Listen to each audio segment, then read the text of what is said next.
and the US, and is actually being exported elsewhere. And we're going to go through the impacts of that and see firsthand what's been happening in the countries that are receiving that that waste. Before moving on to the presentation, to presenting the speakers, we're going to do a little bit of a survey to see who is in the audience. So Gemma, if you can help us with that.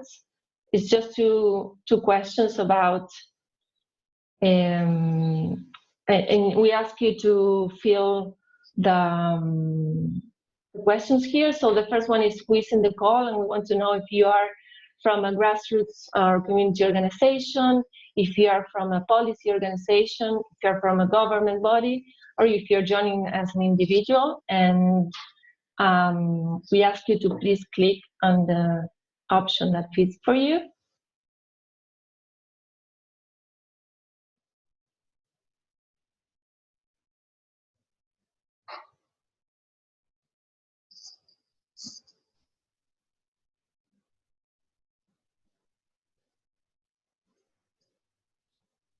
Okay, so most of you, 67% is from community or grassroots organizations. Welcome everyone. There are a few individuals as well and policy organizations. Super. We're going to go to the next one to see where you're from.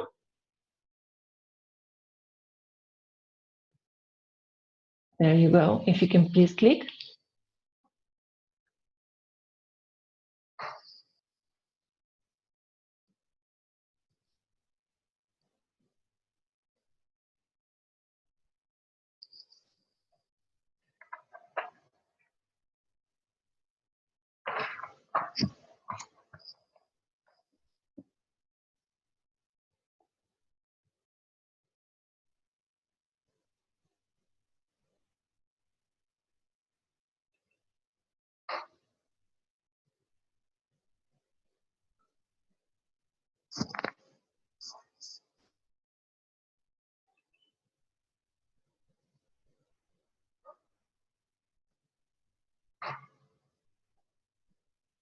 We're taking a few moments to see, to share who is in the audience. And in the meantime, let me tell you that, okay, let's see the results.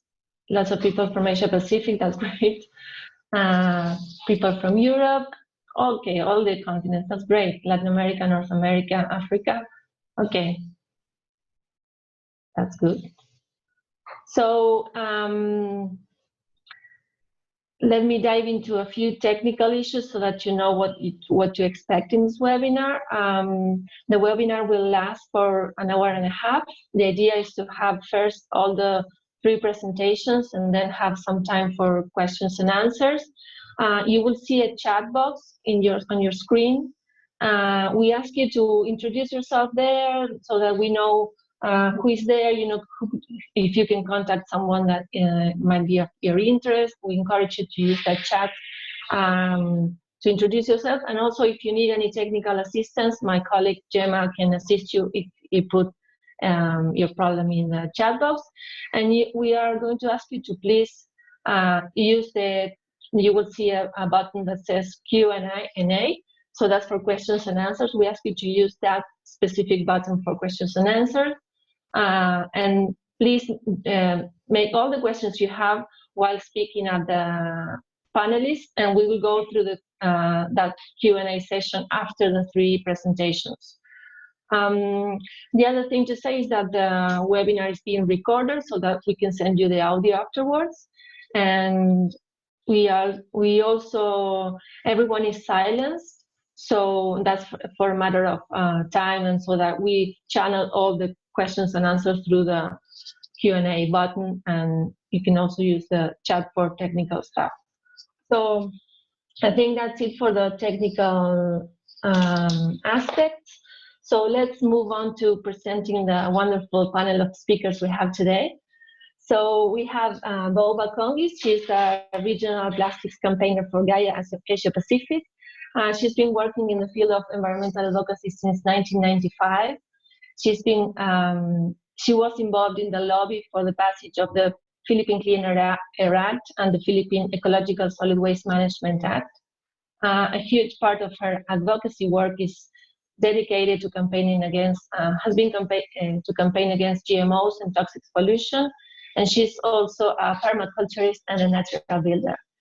So Bo will be our first presenter, and she will be sharing with us a new piece of research conducted by Gaia that gives an overview of how the flow of plastic waste trade has been how it looks like after China banned import of waste to their country.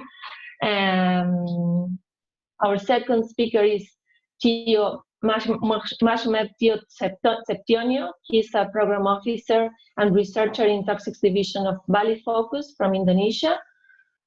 He's been working with Bali Focus since 2015 on several toxic chemical issues such as mercury, POPs, lead in paint, and also plastics associated POPs.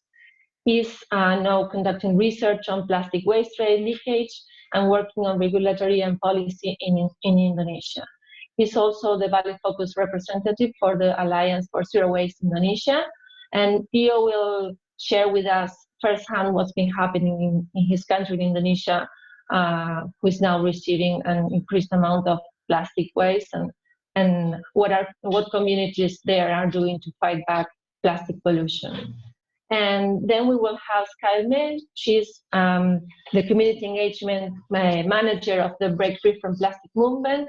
And Skye will share with us what this amazing movement that is called Break Free from Plastic has been doing and is doing to demand real solutions in terms of plastic reduction and corporate accountability. So we will hear from her what the community and NGOs are doing to act against plastic pollution. So with no further delays, we can go to our first speaker, and Bo will give you the floor.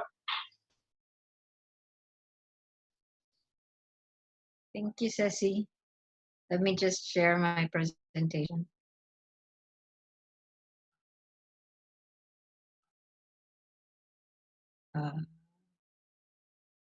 Okay, is everybody seeing that?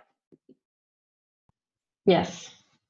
Okay, so last week, Gaia AP and Gaia Global released this report called Discarded: Communities on the Front Lines of the Global Plastic Crisis. And this was a 3-month research in Southeast Asia, as we were learning that waste, after China, waste was flowing to Southeast Asia. So we hired a couple of a researcher to do the on-the-ground investigation.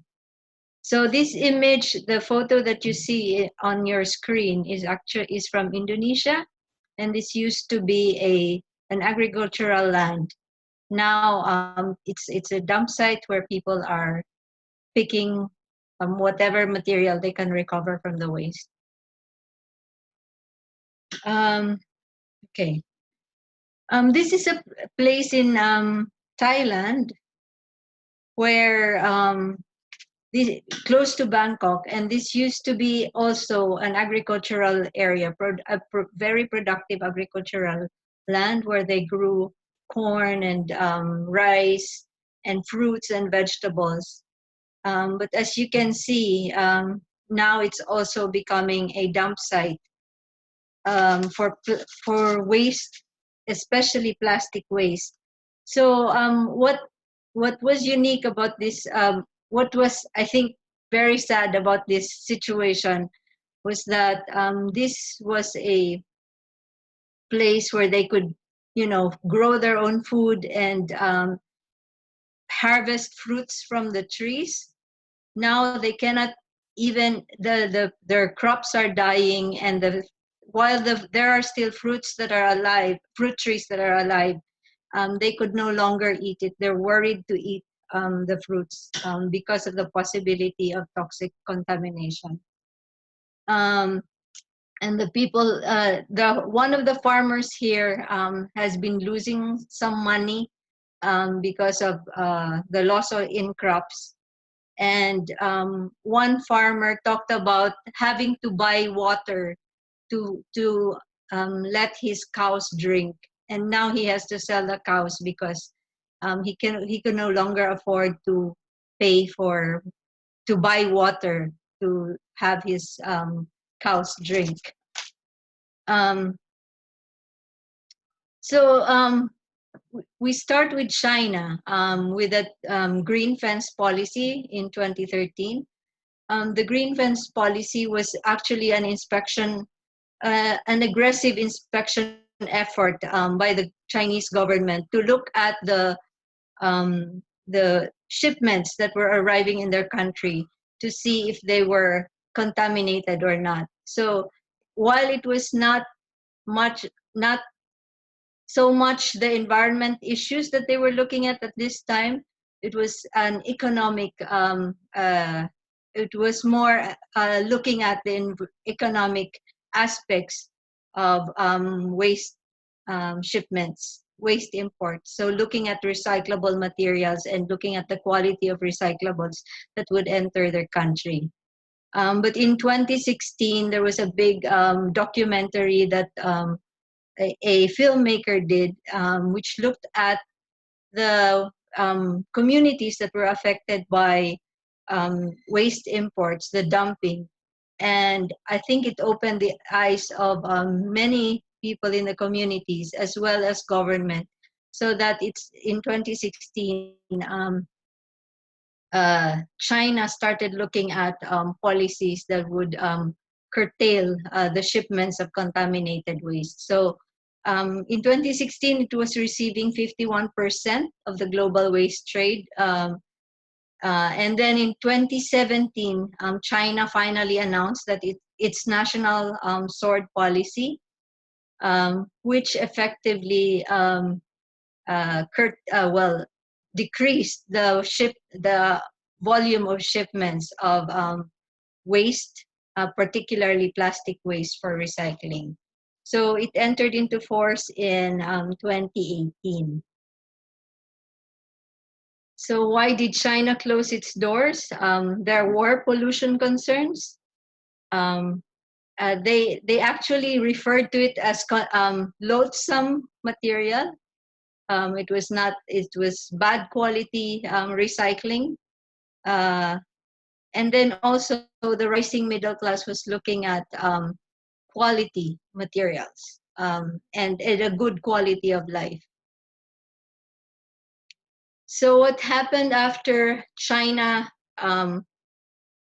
issued the national sword policy? There was an increase in landfilling, stockpiling, and incineration. If you look at the global data, only 9% is actually recycled. And then there was a noticeable trade shift to Southeast Asia, because if you look at Hong Kong was the transshipment point into China in the past, but then when China issued the national sword policy, the stranded shipments in Hong Kong had to find another place to go. So they looked at Southeast Asia as the place to go. And as well, there was an increasing call for plastic reduction. So if you look at this pie charts from 2017 and 2018, a comparison of the US shipments of plastics between 2017 and 2018. In 2017, you will see China is the biggest importer of US waste, as well as Hong Kong. And the other countries to a lesser extent. But when the national sword policy was issued, you can see the noticeable change where China's imports have really gone down, and as well as Hong Kong, while the rest of Asia, Malaysia, India, Thailand, have really increased its waste imports. In the report that we published last week, we did it together with Greenpeace East Asia, where they published also a briefer on the waste exports and imports. And if you look at this graph, you will see that from January 2016 to January 2018, when China issued an import ban. Before that, you will see how the large volumes of waste that was being traded. But after the import ban, you can see that the volumes have decreased. So in terms of volume, it was like almost between January 2016 and November 2018, the shipments decreased from 1.1 million tons per month to about half of it. And then in this next graph, you will see that Malaysia, Vietnam, and Thailand, with the decreasing imports by China, Malaysia, Vietnam, and Thailand also sharply increased. So in the report that we released, there were plenty of human interest stories that came out from the interviews, and I would like to emphasize that here we put Indonesia on the front lines of the plastic waste crisis, because right now Indonesia is one of the highest importers now of plastic waste from other countries. And so far they have not put in place import bans. I think Theo will talk about it more in his presentation, so I will not dwell on this part. But I just wanted to show you this picture. This was from one of the places where a researcher went to. And this shows a man trying to process some tofu. And it's the plastic waste that is being used to serve as fuel for the tofu factories in this Indonesian town.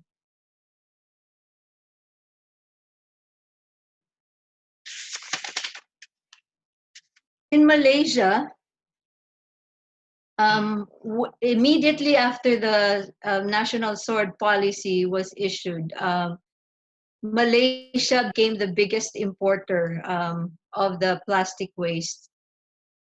And but then there was resistance from communities. For example, in Jenjarum, in Kuala Langat district, waste started coming in soon after China announced that they were going to cut imports.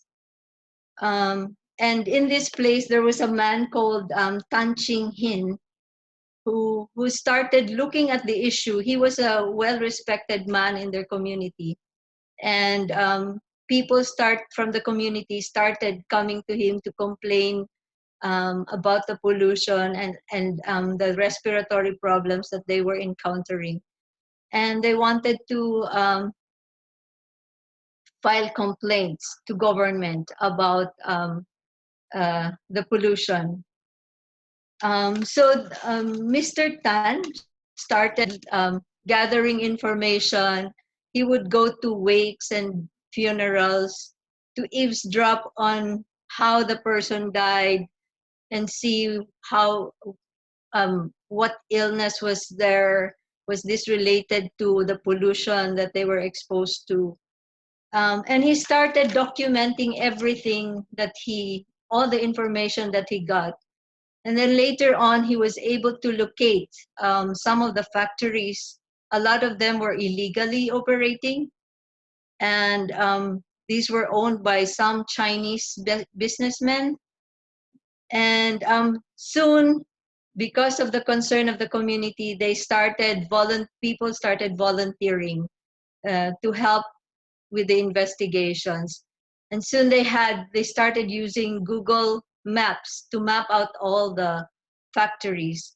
And later on, after they had compiled all their information, they sent a letter to government and asked them to shut down these facilities. And fortunately, the local government units sent um, enforcers to be able to shut down these facilities. So in this story, you will see that public resistance does work if you have the right information with you. And they were fortunate that the local government staff were with them.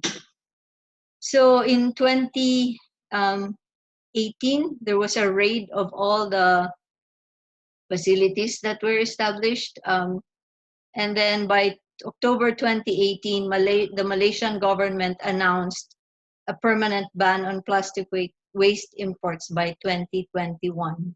So, and after the Malaysian government announced the their policy, immediately the shipments went down. So, okay. This one, I included this, although this was not in the report, I included a slide because the Philippines also has a little bit of, while it does not figure largely, but we still have problems with waste that are being mislabeled. And so, and we are still investigating a few more issues, a few more cases that we just recently came across. So, following in China's footsteps, so Thailand also was concerned about the pollution and the health aspects of the shipments of and the recycling facilities. So Thailand in 2018 imposed a temporary ban on plastic waste shipments. And then Vietnam followed closely in July 2018. They stopped issuing licenses for imports. And then Malaysia in October 2018 also banned imported plastic waste. And then recently, just last month, India announced a ban on plastic waste imports. So as you can see, the movement of waste is closing down in Southeast Asia too. So, but then if you look at waste if you look at the waste that forward, we can look at the Berkeley policy, which is on single-use foodware and litter ordinance. So it's turning the crisis into opportunity. So we have a waste problem, and we solve it by reducing waste, the plastic production. So the need for plastic or disposable foodware as well as single-use plastics. So this policy focuses on reduction for their zero waste goals. From this report, we come to the conclusion that recycling is not working. So it addresses a certain portion of the waste, but it does not solve the whole problem. And the only way to solve the problem is by reduction. Looking at the production aspects of it, the production, the use, the disposal sides of the whole life cycle of plastic. So this is the last slide. This is the recommendations that we came out with following the investigation. So that governments should take collective action through the United Nations or other international agreements to address the production, export, recycling, and disposal of plastic. Last month, there was a meeting at the UNEA, and plastic was tackled there. And then this week and the next week, there will be a COP on the BRS, or the Basel, Rotterdam, and Stockholm conventions, where they will also look at the issue of plastics, particularly plastic trade. And then another recommendation was for developing countries to impose bans on importing plastic waste. So some countries have already done that. We need to get more developing countries to ban. The Philippines, Indonesia have not yet banned imports. Redesign products, packaging, and delivery systems to eliminate single-use plastics. There are ways of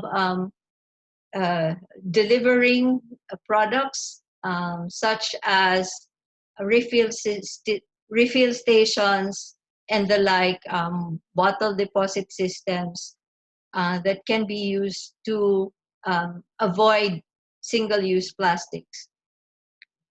And local and national governments must prioritize source reduction through bans and EPR. And then governments must make waste pickers and recycling workers central to the system reform. This is very important, especially in Asia, where you have huge populations of waste pickers and recycling workers who do not belong to a formal system, and therefore do not have the benefits of health protection, and then okay. And one of the core issues that Gaia works on, incineration. We ask governments to prohibit burning of plastic. As you can see in the report, there were plenty of cases where they were just burning plastics openly or using plastic as fuel. And in many cases, when they do not, because the communities get very bad and contaminated plastic materials where there is very little that can be recovered, they simply burn them. And we know the different toxic materials that are released from the burning of plastic. It releases toxics into the air, as well as contaminate the soil and the water. And then lastly, exporting countries must take responsibility for their plastic reduction and recycling domestically.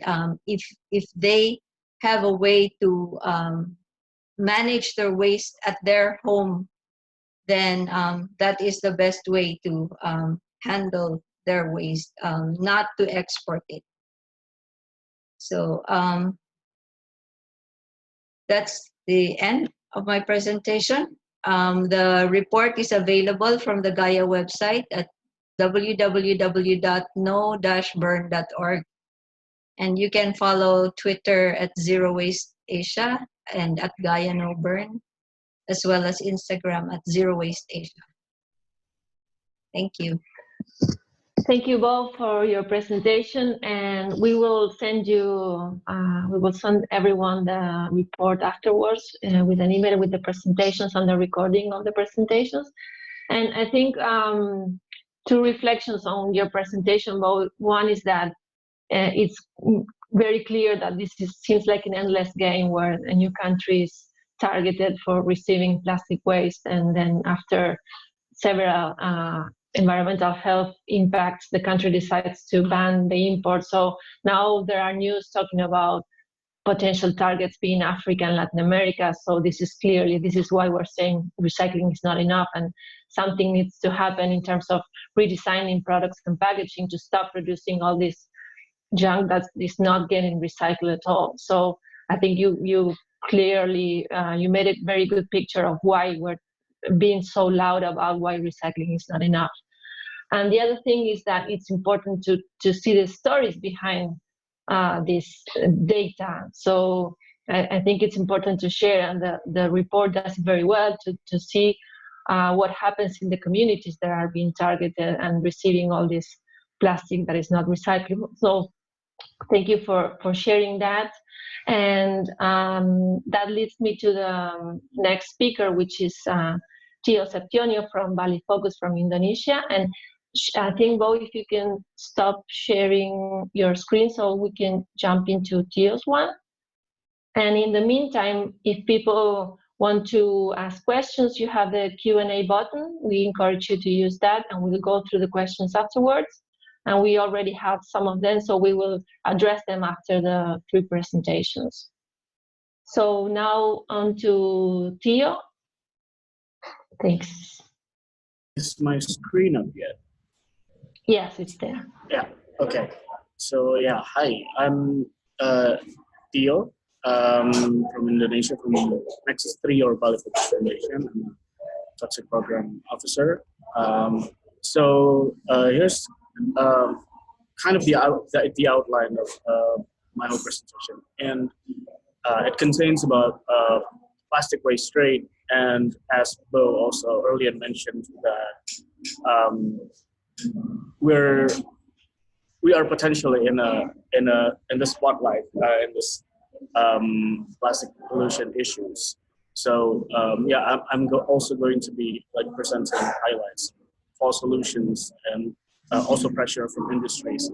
Kind of an update from our end. So firstly, about plastic waste trade. So Bo also already mentioned this earlier, that as you can see, China receives the weight of all global plastic waste.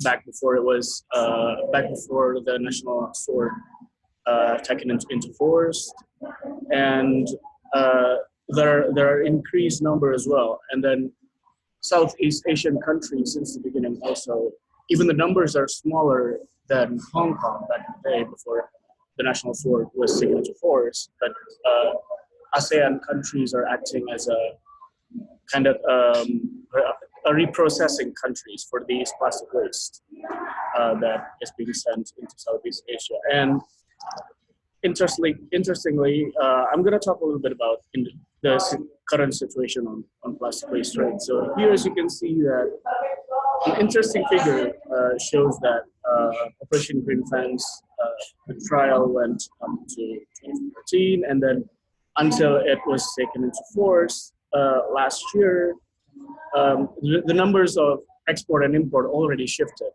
Now we are still an exporter, and also to China. As you can see here, the top 5 export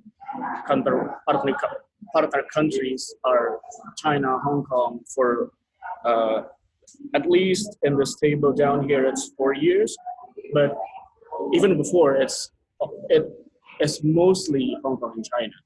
And then but here, the graph already shifted, and then the export decreased half of it, and then the import increased twice. So after the national sword had been taken into force, this happens. This is not yet showing trends like definitively, but this shows an indication that there are changes happening in Indonesia due to this issue.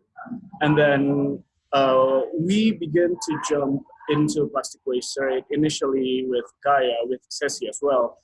And then we played around with the data, and this is also one way to look at it, region-based.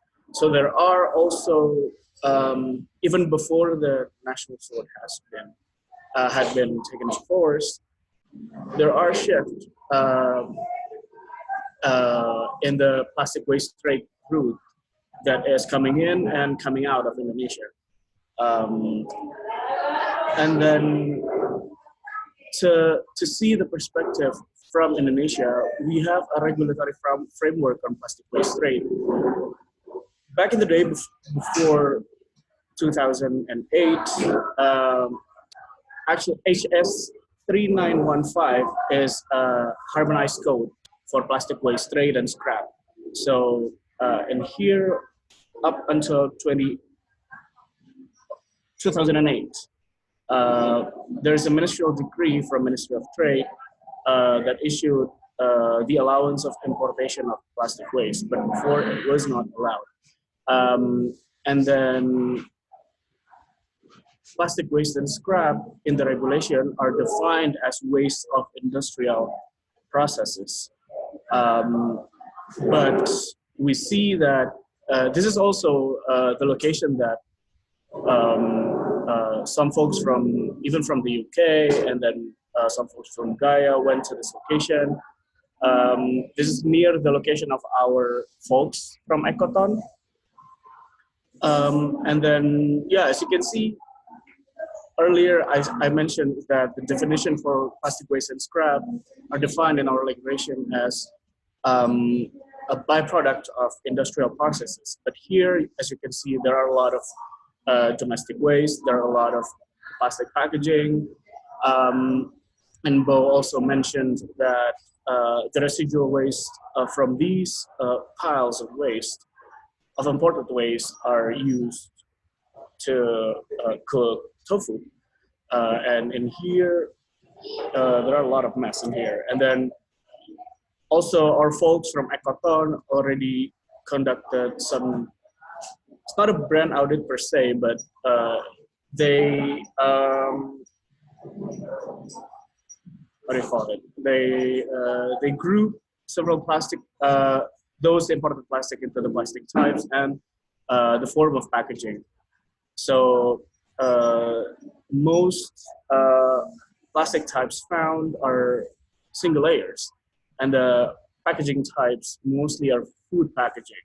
So it's food and beverages packaging. So I don't know, the regulation mentioned that it's supposed to be byproduct of industrial processes, but the reality is very different. And then we also found another one in Karawang. And in Karawang, it's almost the same. So the practices are the industry, the import always comes from business to business, and then the businesses, they sell out some amount, sometimes 30%, sometimes 40% out of from their total imported waste to other collectors out of their factory. And then these pictures in Karawang and also Surabaya are those collectors area where they store. And then sometimes they even found a dollar bill. And then this is not only happening in Karawang, but also happening in Surabaya as well. And we also find another one in Bogor area. So these are the locations sometimes we found, they found dollar bills, and then this occurrences is sometimes an attraction to waste pickers. And then, yeah, for example, in Karawang, they found several types of plastic waste, imported plastic waste and scrap from different types, from PVC, from HDPE and PET, cans and aluminum. So these are even though the label HS3915 as import label is set as plastic waste and scrap, the reality is most of the waste coming in, not most of the waste because we haven't looked it all up, but some of the waste that we found contains also mixed waste, which also, yeah, it's not only plastic, there are even sometimes cans and aluminum. And then in these different types of plastic goes to goes to different processes after the sorting. And then, for example, for PVC, they go to nylon strings processes, and HDPE and PET, as well as cans and aluminum, they are going to other local seller or collectors. And then the residual waste in this case, for Karawang, they are going to local SMEs for chalk processing because they need to burn it. And then they use the residual waste from those sorting facilities to burn the chalk. And then, yeah, as Bo also already mentioned, there are already responses from other Southeast Asia and even OCEANIA countries, from Malaysia, Vietnam, Thailand, and Pacific Islands. And then this makes Indonesia's condition, we can say it almost potentially vulnerable, because if we remember this is the graph from earlier on the left, and then the right is the paper from Janet Jembek, which puts Indonesia on the second spot after China.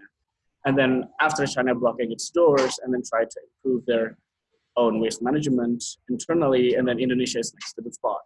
And then this leads us to the plastic waste rate advocacy, because Bali Focus is also part of ASWI, which has 9 members of organization in Indonesia, including Ecoton, the Plastic Bag Diet, YPBB, ICEL, and Greenpeace, Friends of the Earth, and etc. So we, in the first image on the left, we conducted a press release.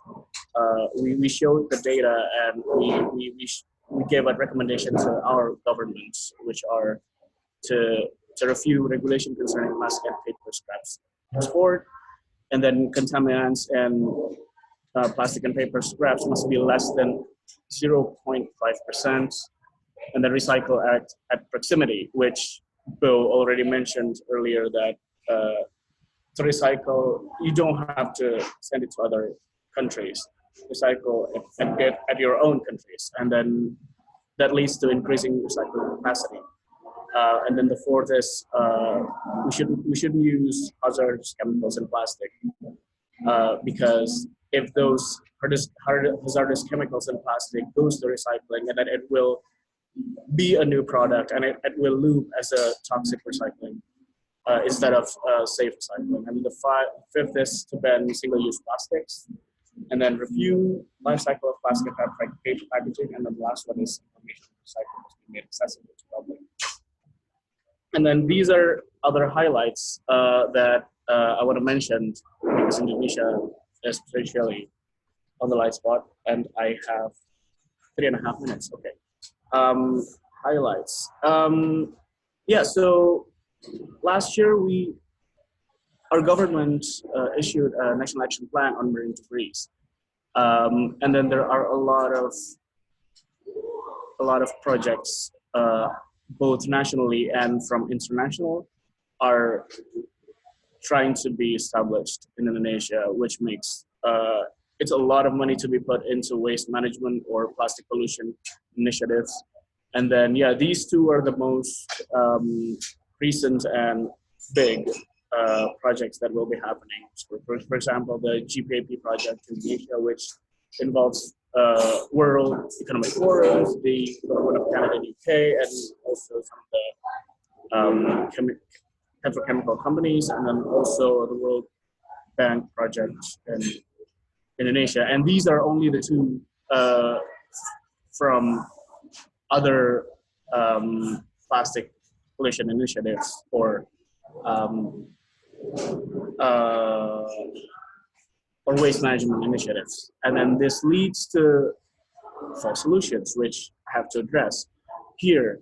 Because as some of you may know, that on 2016, our government, our president issued a presidential decree,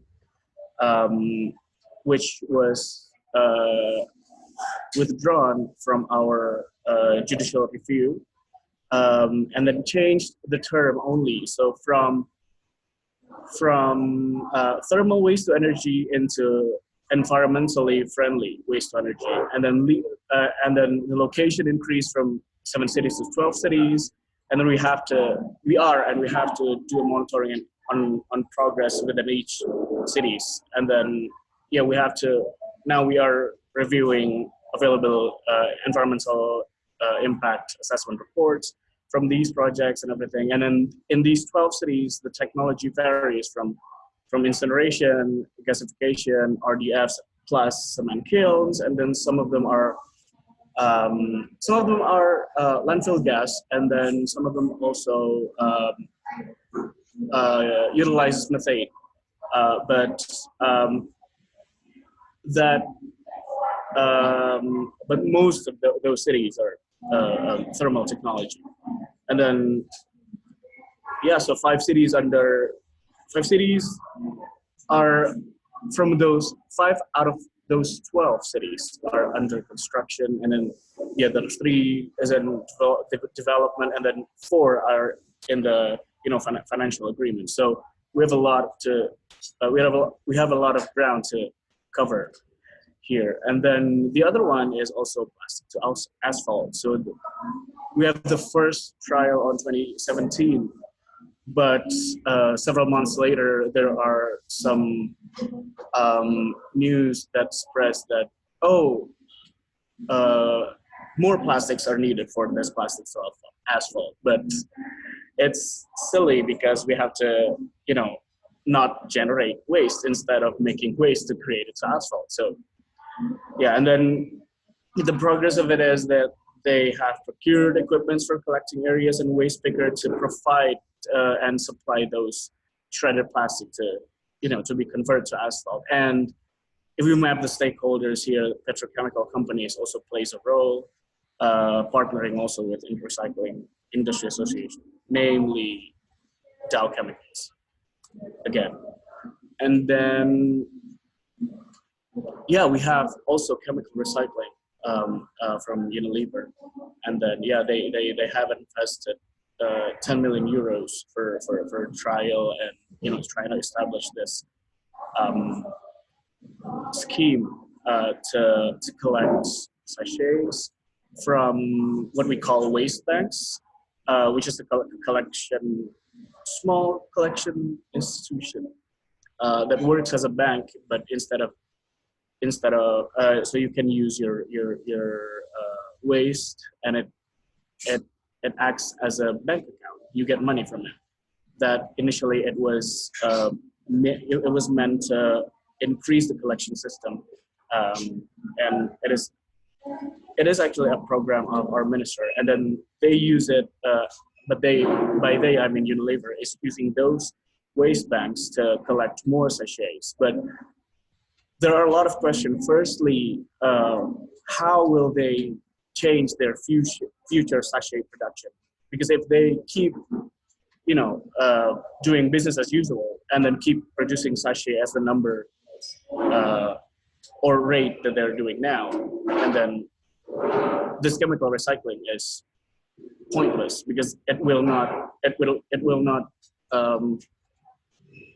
it's not in accordance to, say, the concept of circular economy, because we need to we need to make it in a loop, and then we also don't know the impacts of this quote unquote new technology, because in this case it processes exclusively for sachet. And then there are also pressures from industry, which is there are So the context of it is we have 12 cities that are champions that are brave enough to have issued regulation on plastic reduction. Most of them are plastic bags, single-use plastic bags. But for example, Bali, they also include not only plastic bags but also straws and everything. And then the Recycling Industry Association, they are issuing a court case for judicial review for this regulation. So our folks from ASWI, namely Plastic Bag Diet and ICEL, which they have been following this issue from the beginning for Plastic Bag Diet, and ICEL have the capacity and the resource for environmental law experts. And they are supporting these cities with amicus curiae, and then they're supporting Bali province and Bogor city along the way. And then lastly, this is my last slide. So maybe some of you have already signed or even know, but there are two petitions that we are acknowledging recently. So the first one is the petition to amend Annex 2 and then 8 and then 6 in Basel Convention. This is related to the plastic waste trade. And then I think Gaia, Breakthrough from Plastic, and then GL, and then Rethink Plastics is leading for this petition. And then the link is up there. And then the second link is petition to stop the court case on Bali government from those judicial review from recycling industry.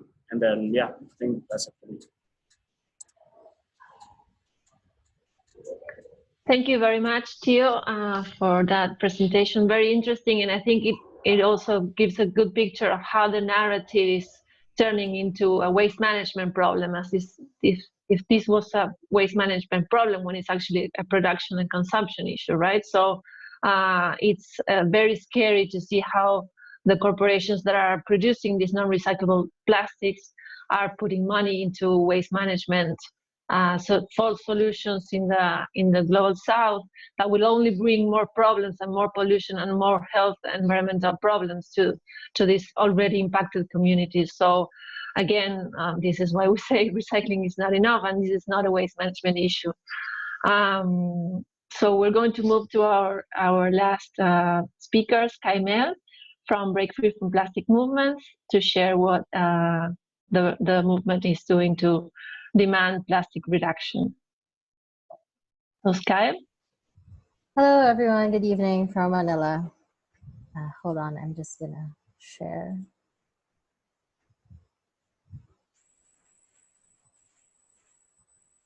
All right, can everyone see the presentation? Okay, great. So I'd like to thank Gaia for inviting me to share about Breakthrough from Plastic. And I just wanted to say that we also echo Gaia's message in the report that the best solution to this plastic pollution crisis is really reduction. So we really push for exporting countries to build their own capacity to process their own waste instead of exporting it, and for them to do so in an environmentally sound way. So I thought I'd start off by introducing Breakthrough from Plastic. So it's a movement composed of roughly 1,300 organizations and about 4,000 individuals from all over the world who are working together toward ridding the world of plastic pollution. So I'm sure many of you are already familiar with this situation. We've created far more plastic than we can manage. These illustrations really help us visualize like the scope of what 8.3 billion tons of plastic looks like, which is what the world produced in 2015. It's just very jarring to imagine like how in the 1950s, humans produced 2 million metric tons of plastic, and that number is projected to grow to 34 billion tons by 2050. And out of all the plastic that has ever been produced, only 9% of that has been recycled. So everything else is in landfills, in the environment and waterways, or has been incinerated and transformed into air pollution. Yet, despite all of this, companies are still planning to produce even more plastic in the years to come, with a projected 40% increase in just the next 10 years, which is a terrifying thought. So this is the context in which the Break Free from Plastic movement was born. And since its launch in September 2016, over 1,000 NGOs from all across the world have joined the movement to demand massive reductions in single-use plastics and to push for lasting solutions to the plastic pollution crisis. So the overall goal is really to bring about systemic change.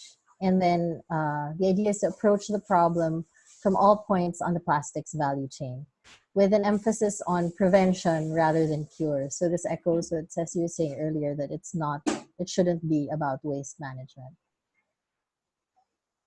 As a movement, we have three main objectives under that overarching goal. So the first one is to peak plastic packaging and other single-use disposable applications by 2025. The second is to have an immediate slowdown in plastic use or leakage, particularly in the countries that are most vulnerable to this.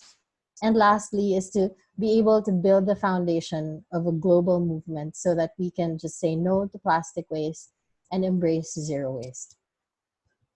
So it's a massive undertaking. That's a lot of lofty objectives. So how do we plan to achieve this? So the idea is to put pressure on key corporate, government, and community actors to create systems change in the plastic production and consumption system. So the movement does this through what we call pillars, or the main driving forces of our strategy.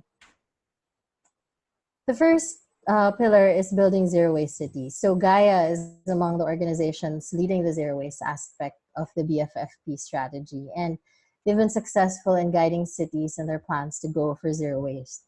Other BFFP members are focused, meanwhile, on influencing policy, such as Break Free from Plastic Europe, which strives to influence policy on the EU level.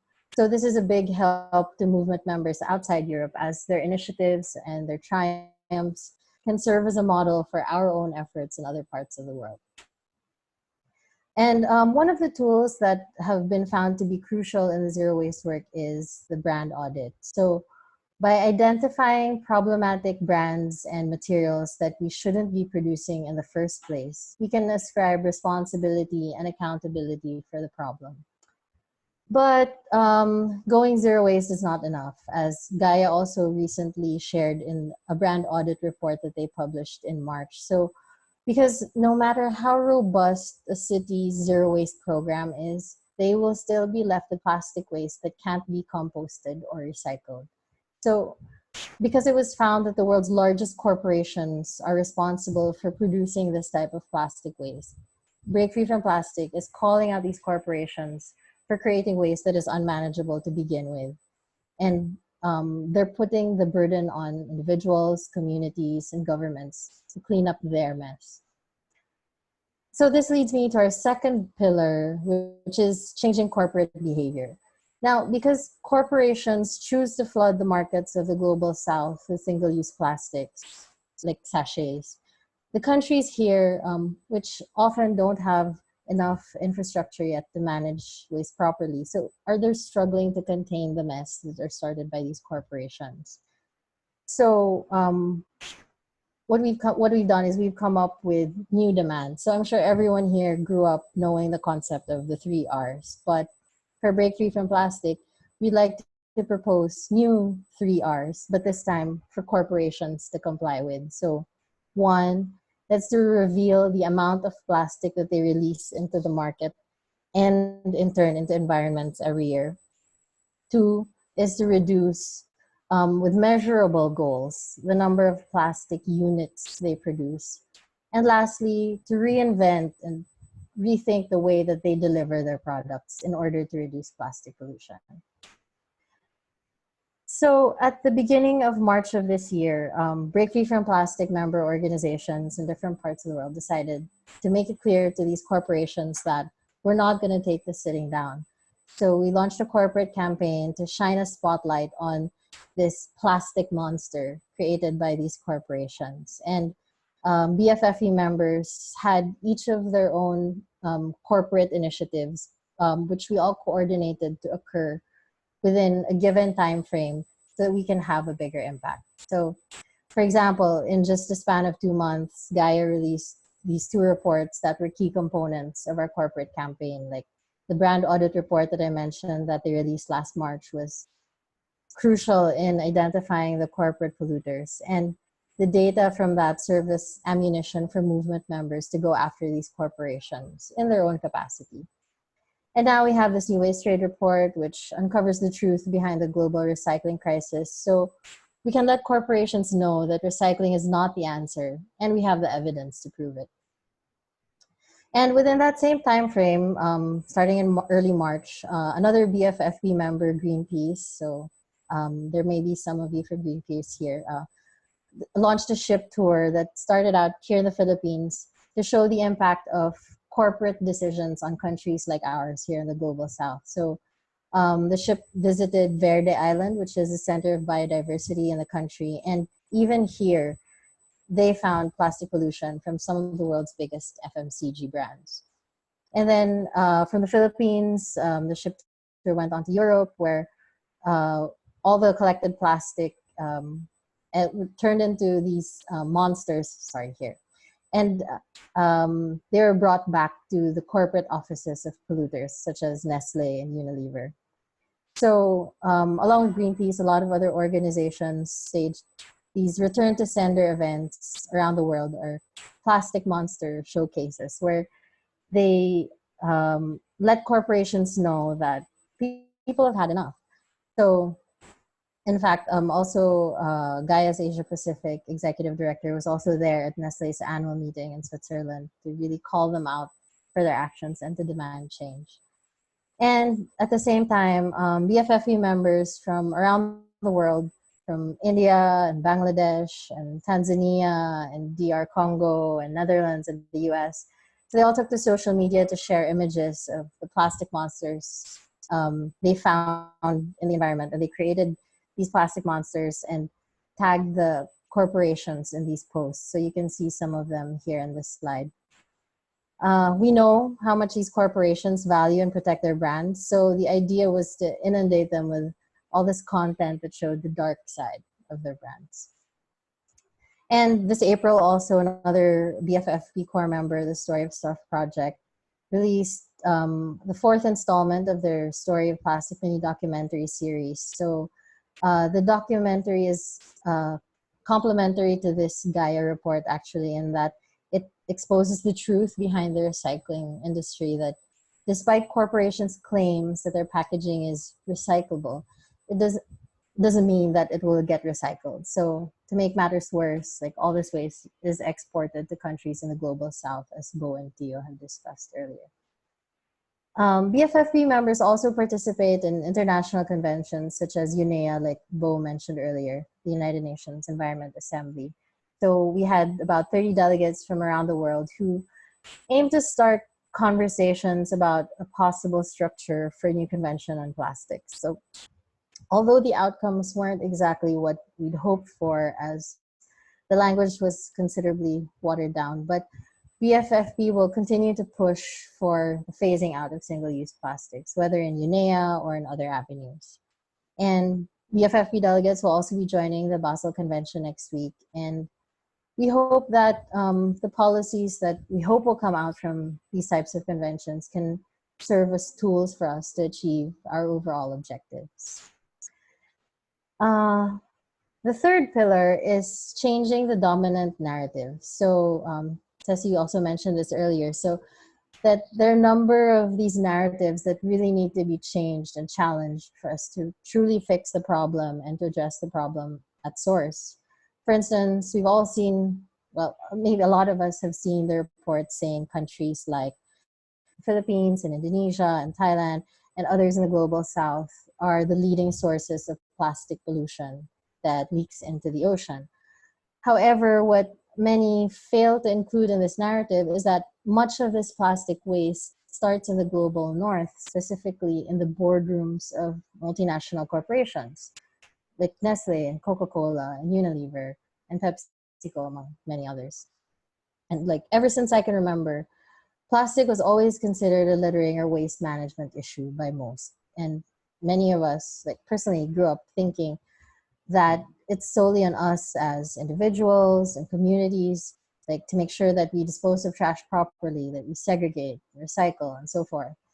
So we're out to change that narrative to show that the problem starts with a company's decision to make single-use plastic and packaging. And we need to shift the responsibility of ending plastic pollution from the individual and communities to corporations.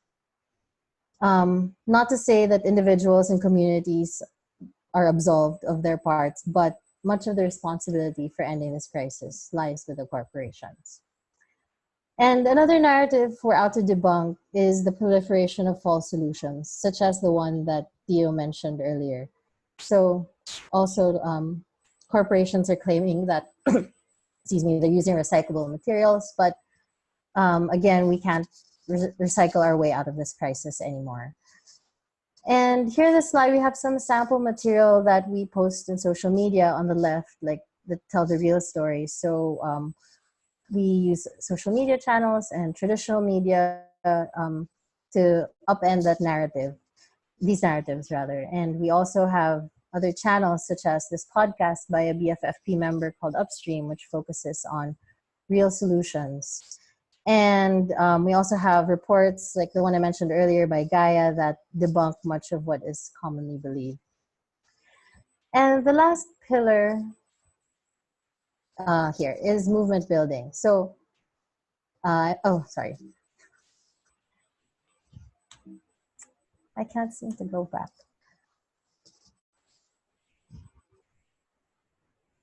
Okay, so to challenge all these false solutions and the wrong narratives and taking on multi-billion-dollar corporations and affecting policies, so we need a strong global movement. And we want to promote the same understanding and solutions and share experiences and best practices that will enable us to achieve our objectives, whether on a local, national, or global level. So BFFP members from all around the world are working on so many different aspects of the plastic pollution crisis, like zero waste and corporate responsibility, petrochemicals.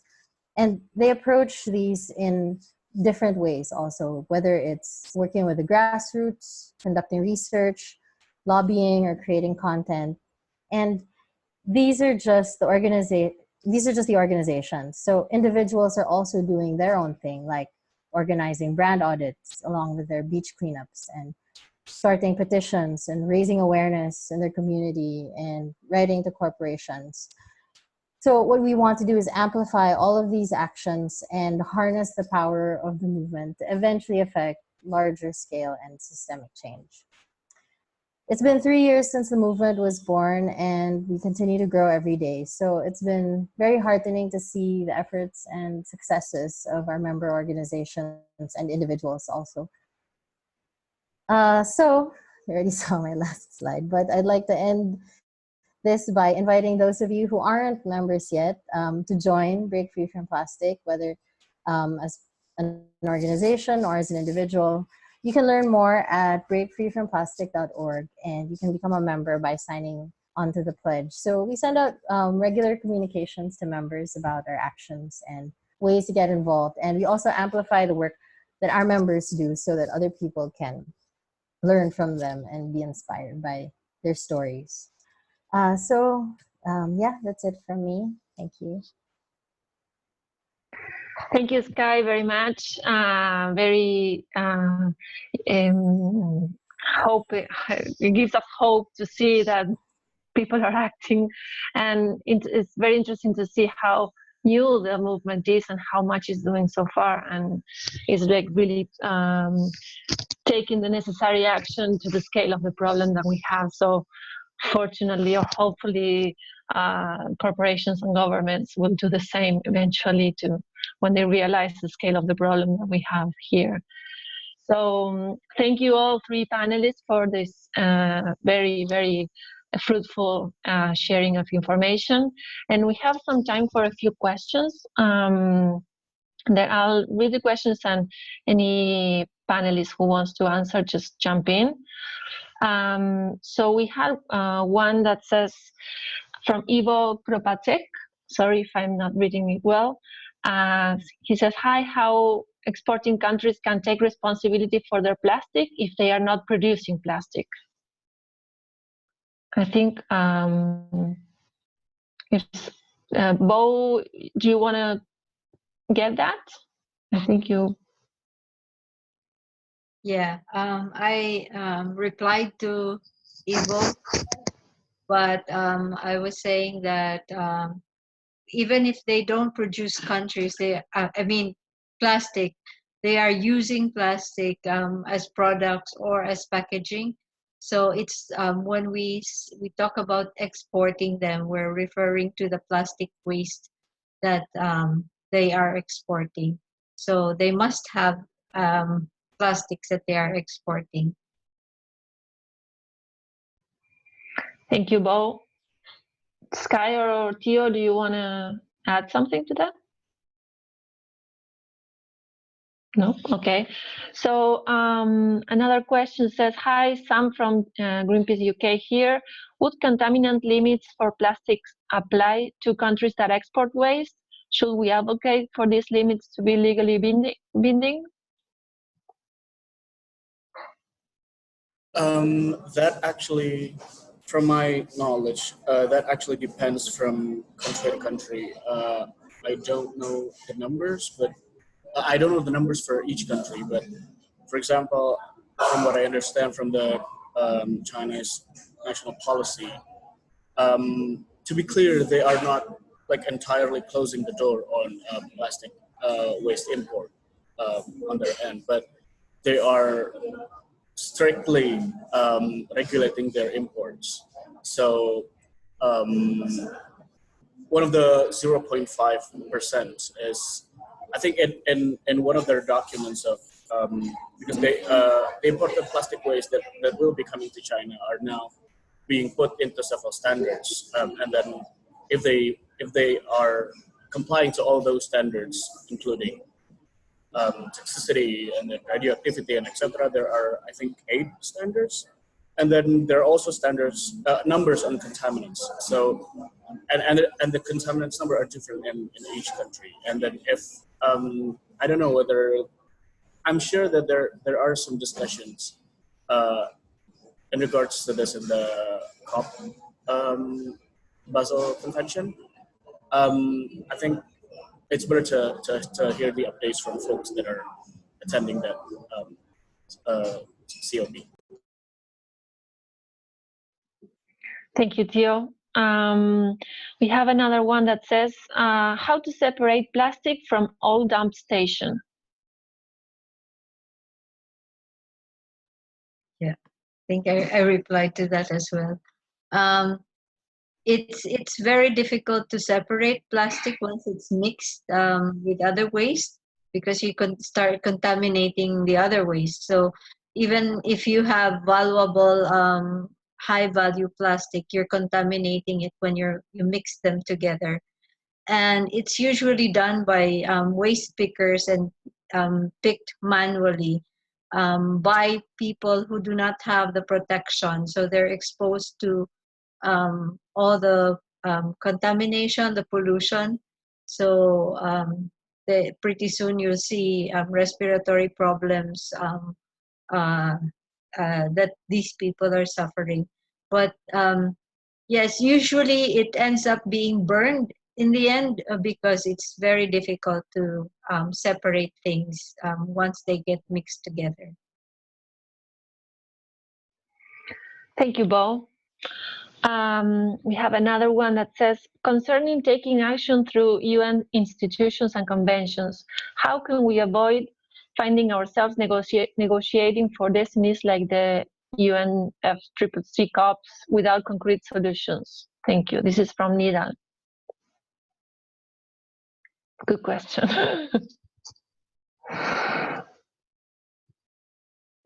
Okay, I can. Yeah, I think we have solutions. Among them, setting up alternative delivery systems so that you don't need to produce as much plastic as we used to. You don't need the packaging because these systems allow you to purchase the product without having all that plastic packaging. There are also what we call zero waste stores now in communities that have the same concept of not having packaging. You can bring your own containers to these stores, so you avoid the plastic packaging. But more importantly, it's the reduction of the production side, and in the production side, that's important because that's the only way that we can avoid the problem with plastic pollution. Thank you, Bo. And related to that, there's a few questions about reduction. One is there any solution for disposable plastic waste like cups and spoons, straws, I think I would say? And let me link it to another one that says, as an association, how to convince companies to reduce their production of plastics? So about convincing companies to reduce their production of plastic. So at least for us, the idea is to put a lot of pressure on them very publicly. Of course, we're also opening our doors to meet with them in private, which some of our members have done. But this is taking quite a long time. So some of our members have initiated discussions like from years back, and then there hasn't been much progress. So by mounting the pressure on them publicly, as I mentioned earlier, like their brands are very important to them. So once they see that there's pressure from their customers, from potential customers, for them to really rethink the way that they deliver their products, then that's how we're hoping to get them.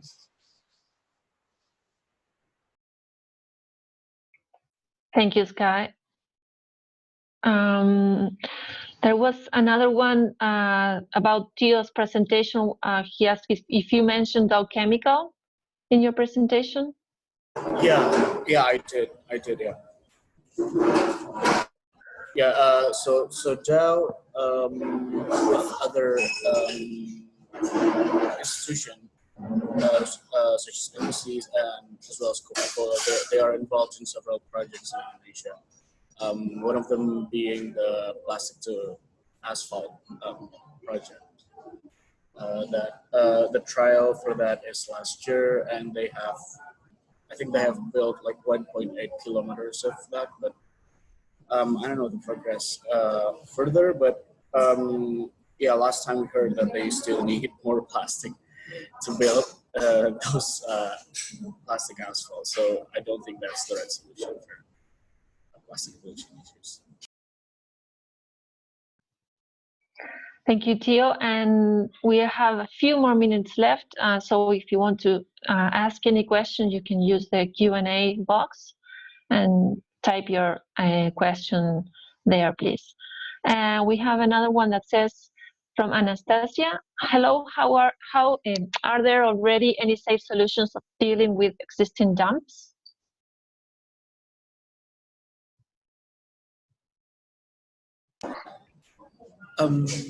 That is also a good question from me, because one of the rationale of these incineration projects in Indonesia, some of them are also mentioning that they are trying to empty those landfills and trying to make the landscape a better place without those piles of landfills. So that is also like one of the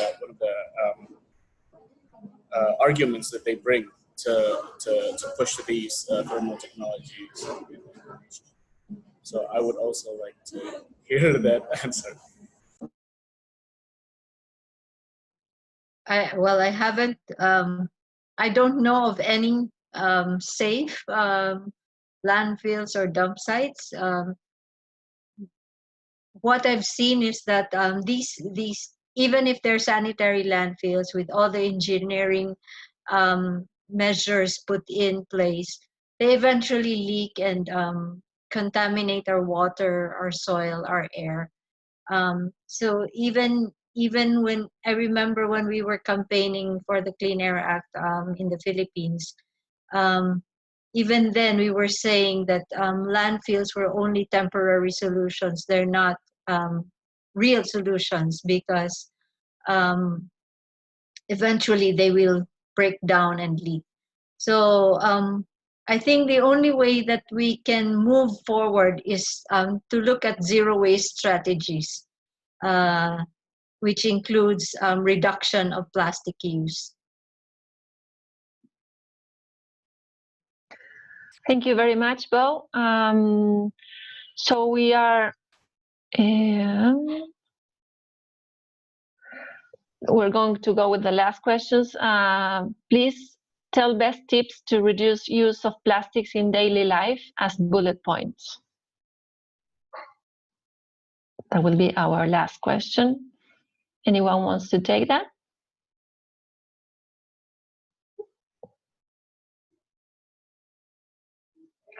I would say like, sorry? Yeah, I can go. Okay. Well, there are plenty of things that people are already doing now to reduce plastic in their lives, including bringing your own reusable containers, your own meal kits, so that you don't need to, even if you purchase food from elsewhere, you don't need to include the packaging of those food. And there are other, like, you can go to the zero waste stores if you like. Well, these are just a few things that you can do in your personal choices.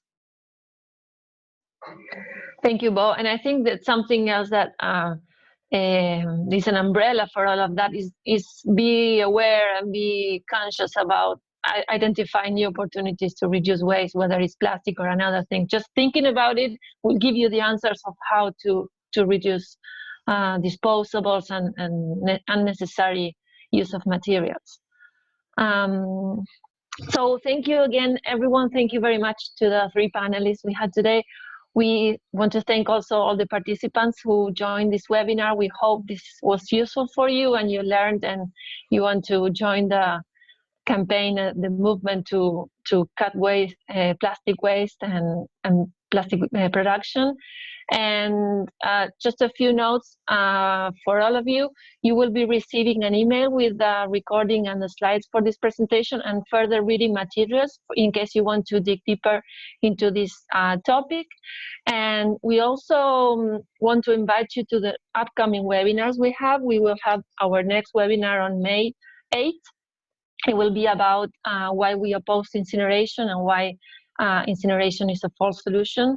So you're welcome to join. You can find the information on Gaia's social media in Facebook and Twitter, and we will be sending you further information on the upcoming webinars. And we hope this was useful for you, and we are very happy to be able to share all this collective knowledge that Gaia and Breakthrough from Plastic has within their membership. So thanks everyone for joining today.